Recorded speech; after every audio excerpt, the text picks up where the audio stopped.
Bonjour classe!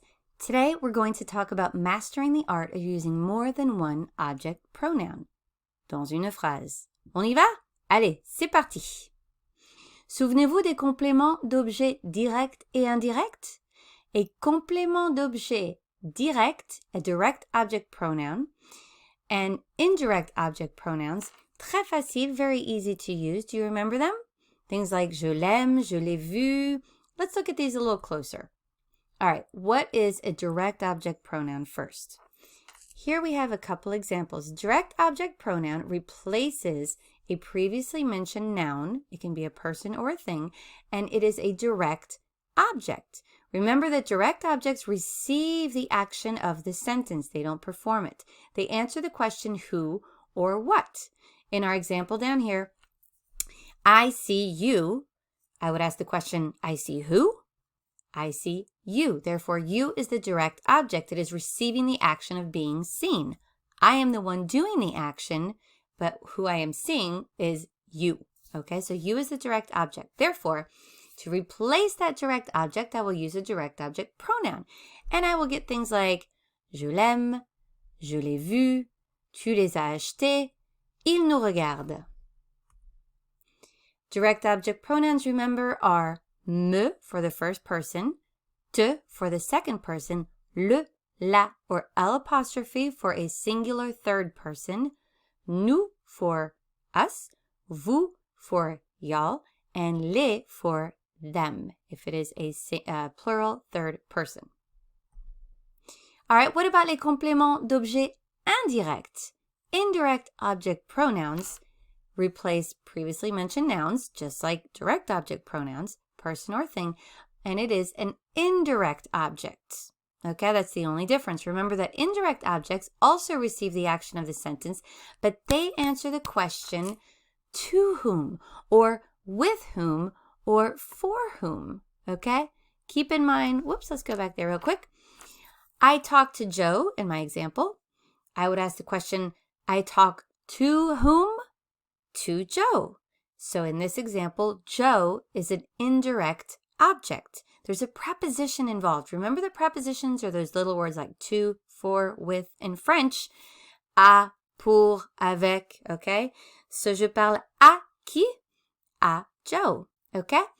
Our indirect object pronoun examples over here, je lui parle souvent, il te donne son avis, je leur offre un cadeau, il nous envoie un texto. These are all verbs that require a preposition to speak to give something to offer something to, or to send something to. Okay? Keep that in mind.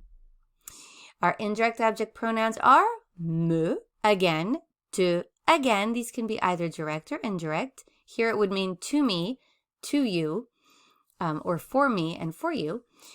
Lui, if it is third person, and it does not matter if it is masculine or feminine. Nous, for us. Vous, for y'all. And leur, to or for them. N'oubliez pas les compléments adverbiaux, I et en. So we have our direct object pronouns and our indirect object pronouns, but we do not want to forget I and en. Remember that I usually replaces a previously mentioned place, okay? And en is going to replace a previously mentioned quantity or amount of something, usually something that is using a partitive article, which is the de la, and du. Où est-ce qu'on met les compléments en français? Basic rule, where do these go in the sentence? Always, always in front of the infinitive verb, okay? Here, je vais le voir demain. Voir is an infinitive. That means that it has not been conjugated, okay? This is my conjugated verb. Here is my infinitive. Je vais le voir demain. I'm going to see him tomorrow. It's in front of the verb, right? That is really the action verb for my object. Or in front of the conjugated verb if I do not have an infinitive. Je ne l'ai pas vu hier. I have not, this is the have, I have not seen him, or I did not see him yesterday. Even if there is negation, it still goes in front of the verb. Je ne le vois pas souvent, so the ne and pas are still around my verb, but my little pronoun is going to sneak in right in front of it, okay? It will not be separated from the verb, okay? The order of the rest. So this is how I'm going to master the art of using more than one pronoun in a sentence, because sometimes you just want to say, I gave it to her. Oui? Two pronouns in one sentence. Dessinez le rat. And yours will probably be much more artistic than mine, but here is my rendition of the rat. Remember that here in my first column, I'm going to have me, te, nous, and vous. These will always come first in a sentence, whether they are direct or indirect, followed by le, la, l'apostrophe, and les. Then followed by lui and leur, then I, and finally en. I like to think of the ear as the subject, right, of my sentence, and the cheese, le fromage, as the verb, way over here, the verb, okay? And this will always come in front of it, whatever one I use. I start on this end, just like I read, and then I would go this way. So, tu me la donnes, okay? Il nous le prête, okay? Je la lui envoie, okay? Anytime I want to use more than one pronoun, I just need to follow this order.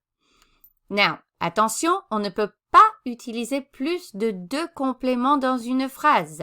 No more than 2. That is the limit. You cannot use 3 in a sentence. So to mix and match, just use the order of the rat. Remember which one comes first.